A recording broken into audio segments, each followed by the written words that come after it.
Hello everyone. It is such a good time to spend with you. Been so busy doing a lot of things. Took a little vay up at Disney World just for a few days just to kind of get out. So it was a real pleasure to sit down and talk with you. I know there's so many of you out there to address and help. But I wanted to just talk about a subject matter that's important, I think. And maybe we'll cram a few other things in it, but I wanted to talk about the healing crisis, because it's something I haven't put a lot of time on, but I do see that we really need to understand that a little more, because a lot of people don't understand what that means and what you're going to go through during this process from Hellville to Wellville. So we need to talk about that, because there's so many different levels of individuals out there. The human body is so many different levels of that, depending on your diet, your genetics, coming out of the ethnic groups and the type of food you ate and that sort of thing. Of certain foods break the body down more rapid. So when you're looking at high protein type diets, of course those people have a lot of problems with the kidneys and the lymph systems and stuff like this. Then you have those that eat all the starches and stuff, and then you have all of those problems of the blood sugars, but all the mucus and stuff that comes from that. So you have just a wide range of different levels. You know, it's not, everybody isn't walking into the doorway of detoxification at the same level. Matter of fact, as we've talked about spiritually many times before, is that everything is at a different level. Everything. So everyone is also at a different level, emotionally, mentally, their livers, the things that they hide and accept consciously, that's deep within them, and the things that they don't allow to come through, and the things that you allow to come through. You know, we all have been on long journeys. God sends itself through long journeys in creation, experiencing and growing and expanding itself, and it's interesting stuff. And then I wanted to go over a couple of things here besides the healing crisis. Maybe I'll go over a couple of things first, and then we'll tear into the healing crisis, and then it'll be a short video, I promise. Tracy, I got this one. I tell you, this is funny. This is an article that Tracy sent us, and Tracy is getting together an online class for us, and it's amazing her work that she's done in that. Just amazing stuff. It looks really good. Eating poop pills could make you thin. Seriously. So this is, she wrote a little message. Just thought you might want to see this article to see how absolutely ridiculous things are getting out there. And it does show you the insanity of that sort of thinking. Here we're going to give poop pills. Well, they've got Botox pills now. They've got all kinds of stuff that they're treating. So you're now taking botulism, or a form of dehydrated botulism, for major neurotoxins. I mean, you have to understand that this world is grabbed heavily by the negative side right now. The governments and all this, these guys have just succumbed to this. And this is why you can't elect politicians and things to help run the country. Those days need to end. Spiritual people have to now gain some control, because they know how to inspire love and healing and wellness within the populace. Right now, our populace on this planet, this poor souls, are just so disjointed that here's a good example of one. This lady wrote in. We don't know whether she's a member or not, but her husband just completed 28 days of raw fruits and vegetables, followed by a 10-day water fast. And now he's of a vile temper. He has been mean to her family, the dog, everything. So it's appropriate that we talk about healing crisis, but I thought that was interesting. I've seen this before too, you know. And when one has liver or gallbladder problems, and you start detoxifying and stirring up things, because that's what you're doing. You're hydrating, You're starting to create ionization everywhere, which is a form of hydration, and everything is starting to move from a more acidic medium, a cationic medium, into an anionic medium. So you have a lot of things that break up when you do that. You've got stored toxins and all types of things that release. Matter of fact, you can even, I think I told you once that on a water fast, I think it was the third day, I started craving Reese's peanut butter cups. And I just, realized that, well, I'm probably breaking up, maybe I had a Reese's peanut butter cup growing up, not something I really remember a lot of. And I was breaking up some of the toxins from that, and it was just creating that desire for that. Well, the next day I'm craving them even more. And then the third day it got so bad, I whipped into a little convenience store, got me one of those big 3-packers, and suck them right down. I was in heaven. It was like every bite was nirvanic, And then I went right along with my fast and finished it. And I never needed them again. I don't know what that was, just things like that, unusual things like that. Those are the easier healing crises. Old haunts coming back to haunt you is a big part of healing crisis. If you use pharmaceuticals in the manner from which they're prescribed, they're mostly suppressants. So when you suppress with an antispasmodic or with I'm talking pharmaceutical world here, or with an anti-inflammatory or a pharmaceutical made steroid, you are adding more acid chemistry in the body, and you're creating more of this cationic environment, which is an environment of dehydration, of suppression, of accumulation, and so that adds to it. So you see that, a lot of you saw that already when you took steroids for acne and psoriasis and eczema and stuff like this, and then you came off of them.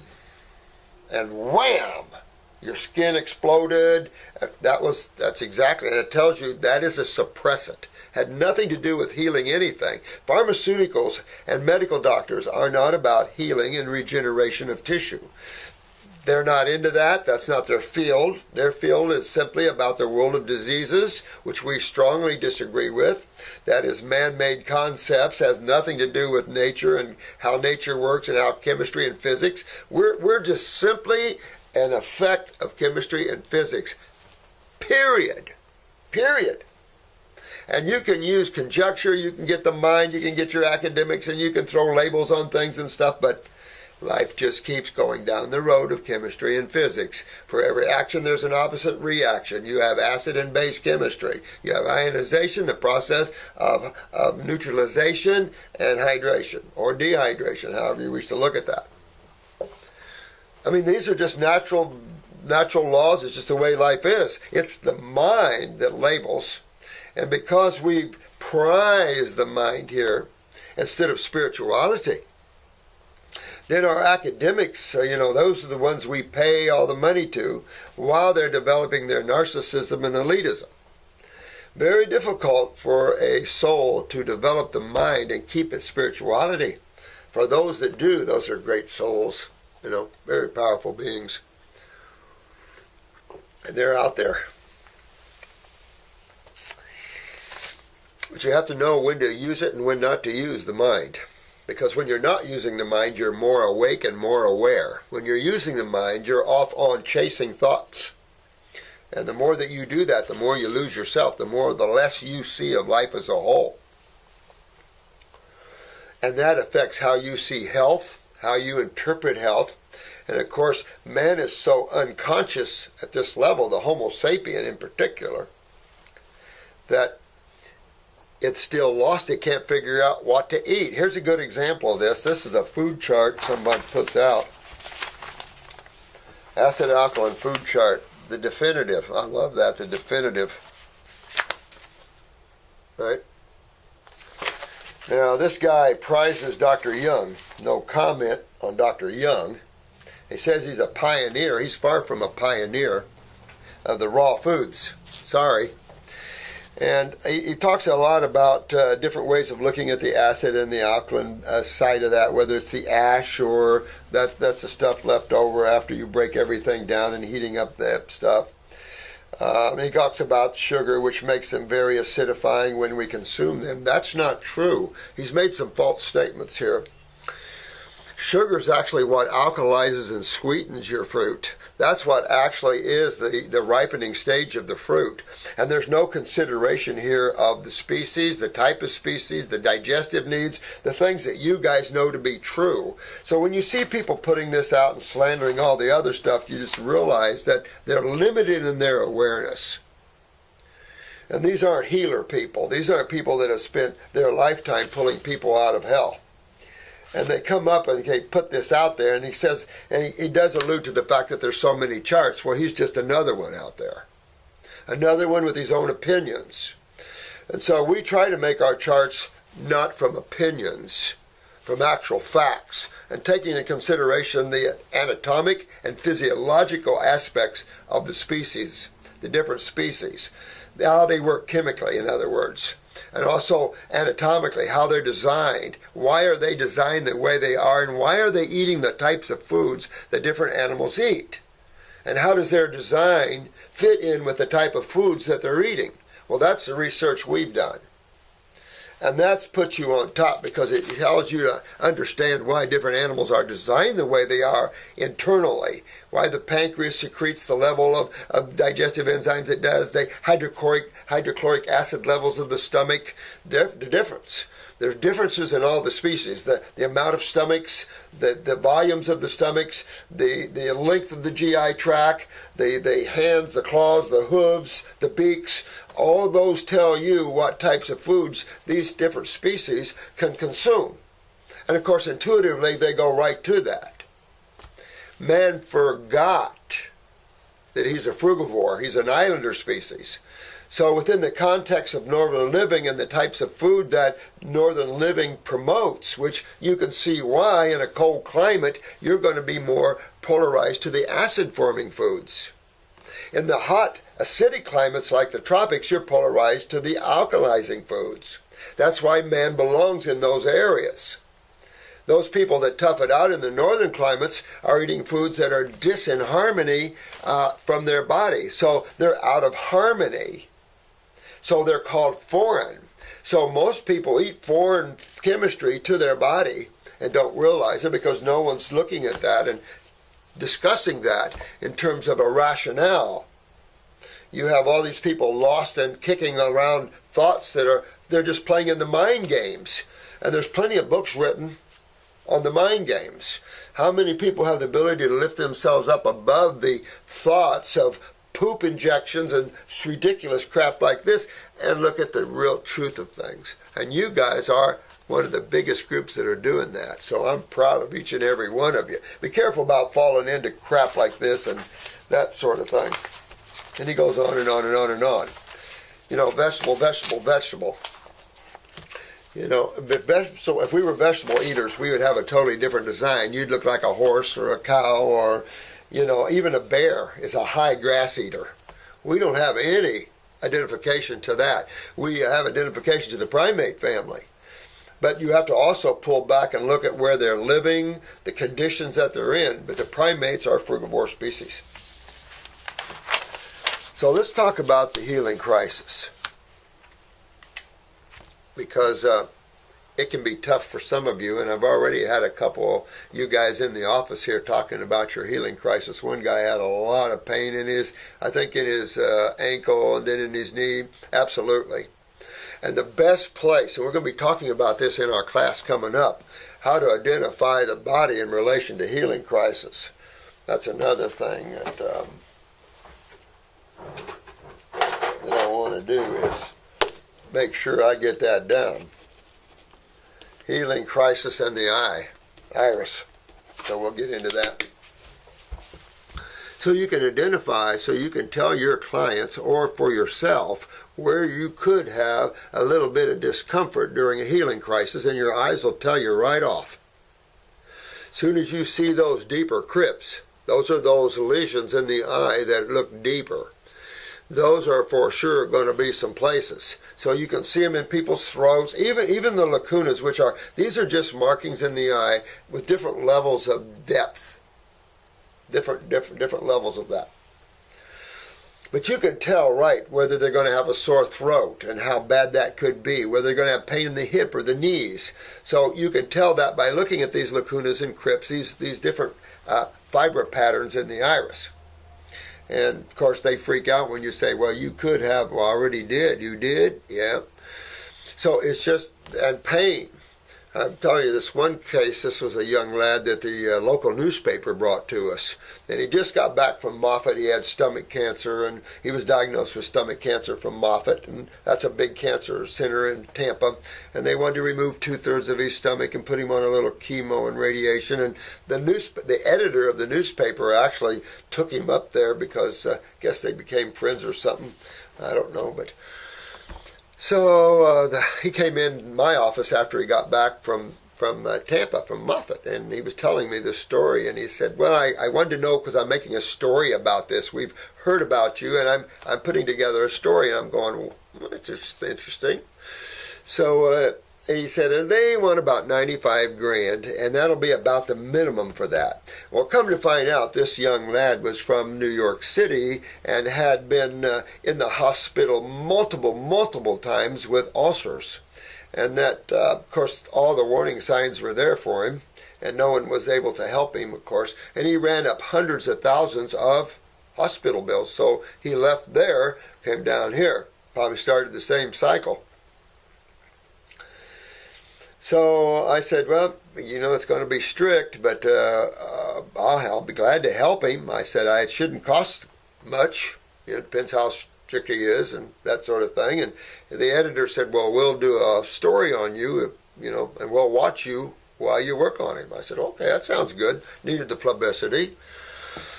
And so I ran him on grapes quite a bit since the newspaper was watching. I think 56 days, I think I had him on grapes at least 40 of them, or 45 of them, I'm sure. But I got a call one day, and his girlfriend said he had passed out on the bathroom floor. I said, he passed out on the bathroom floor? She said, yes, and he claims he can't move, he's paralyzed. And I said, oh, really? And I said, what else? And he said, well, he's throwing up this black stuff, and it's kind of oozing out his butt, too. I'm going, oh, wow. I said, listen, he's in a deep healing crisis. Let him lay there till he feels comfortable, and help him clean him up and get him in bed. So she did. Well, the next day, he called me and said, I said, how you doing, man? He said, I'll tell you what. He said, about an hour or two after she got me to bed, she said, this power came into me that I've never felt. And I tell you, it'll happen to each and every one of you.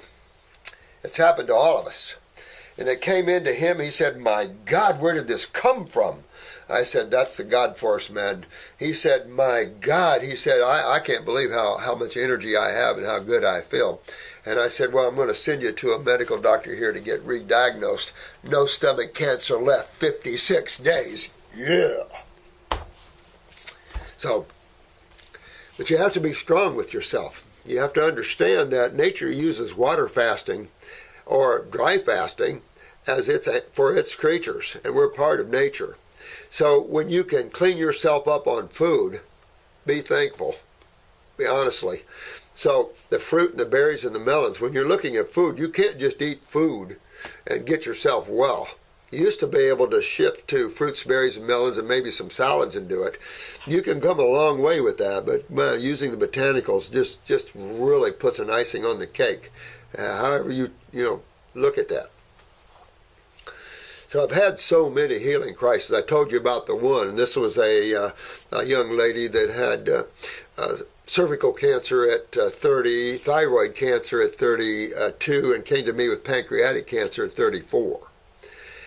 They had done a hysterectomy for the first one, thyroidectomy for the second one, and of course told her she was going to pass with the third. So this took me 11 months to get this case, but this was a tough case. Those get me a lot of times, because it's spending 11 months in somebody's world, you know. She came in one day with tumors all over her legs, popping out golf ball sized tumors all over her legs. And her medical doctor, she freaked out and went to her medical doctor, and her medical doctor said, well, her cancer had spread all through her. She didn't have long to live. So she came into my office crying and upset, and I said, he's full of crap. I said, you're just in a healing crisis. Well, by the time the week was over, she had over 50 tumors. And so I just kept her going and strict. And by God, a few weeks after that, they're all gone. Next time she comes in, I said, how you doing, honey? She said, well, I've been to the dentist. One of my teeth were loose, and they pulled it, and I got another one over here. And I said, no, you're in a healing crisis.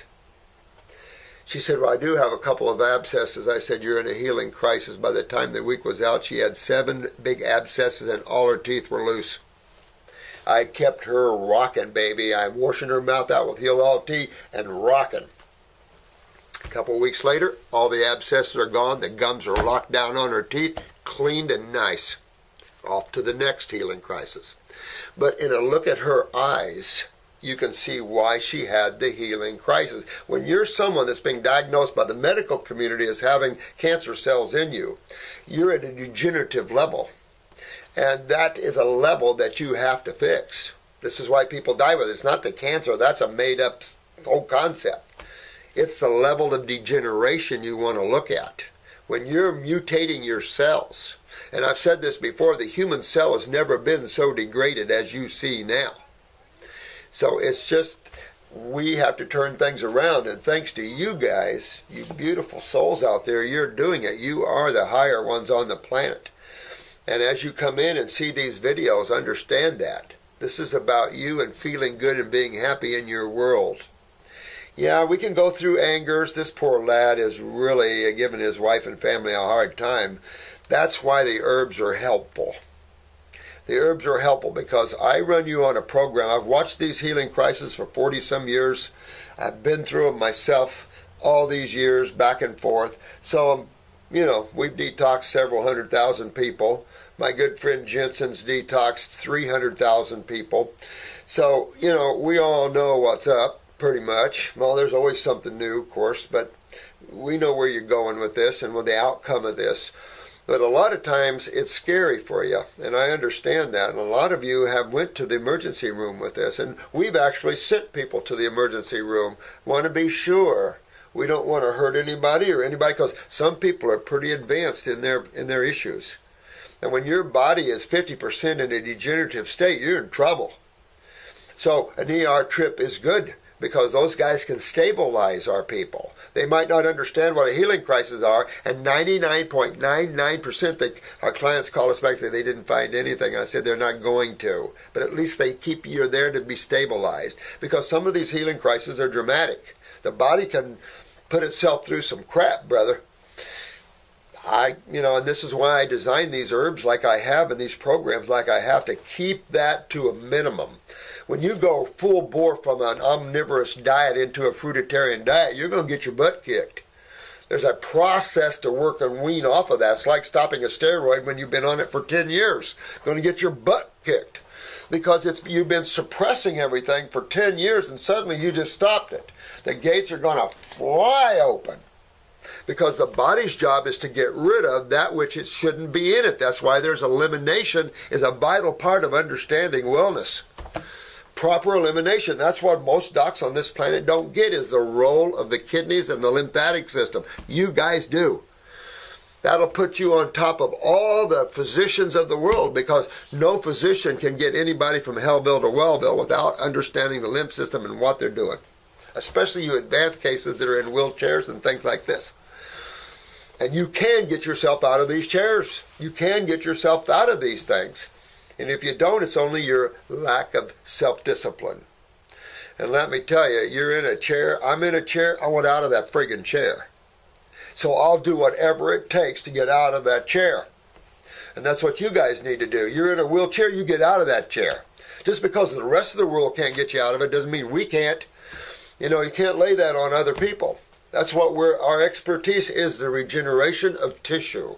Whether you're in a chair 50 years or 2 years. Doesn't matter. And it's not just those in chairs. whatever level you are, bedridden or what. Yeah, can take a little while. You can go through hell getting well, no question. Ups and downs, angers and happiness and things like this. I had a quad. She was a C3, C4 quad, head-on car crash, complete spinal cord separation. Well, she was called the Velcro Queen because her spasticity was so high, she'd throw herself right out of the chair.